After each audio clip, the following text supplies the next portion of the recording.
প্রান্তিক মৎস্যজীবীদের উপর বন দপ্তরের লাগাতার অত্যাচারের অভিযোগে সুন্দরবনের 1000 মৎস্যজীবী আজ নদীতে অবস্থান বিক্ষোভে সামিল হলেন। সুন্দরবনের রামগঙ্গা রেঞ্জের চুলাকাটি বিট অফিসের কাছে নৌকা জাল নিয়ে অবস্থান বিক্ষোভ করেন সাউথ সুন্দরবন মৎস্যজীবী ও মৎস্য কর্মচারী ইউনিয়নের সদস্যরা।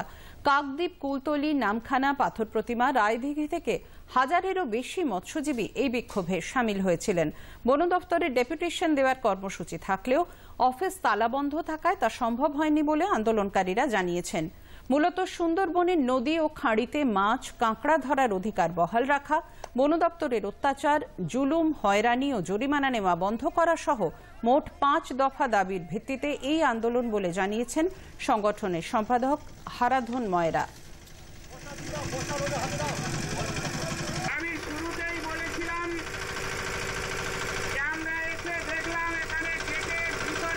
প্রায় হাজারের অধিক মৎস্যজীবীরা এসেছি, তাদের মাছ ধরা নৌকো সহ এখানে এসেছি, বিশেষত চুলকাটি ক্যাম্পে।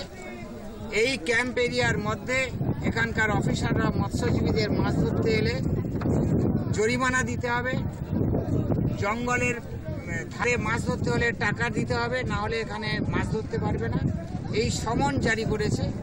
যার প্রতিবাদে আমরা south Sundarban fisherman and fish workers ইউনিয়নের পক্ষ থেকে আজকের এখানে আমরা ডেপুটেশন দিতে এসেছিলাম। এসে দেখলাম খুবই দুঃখের বিষয়, ভিতরে এবং বাইরে গেটে তালা দেওয়া। ওনারা মৎস্যজীবীদের সঙ্গে বসতেও রাজি নয়। এটা কোন সৌজন্যবোধের পরিচয়?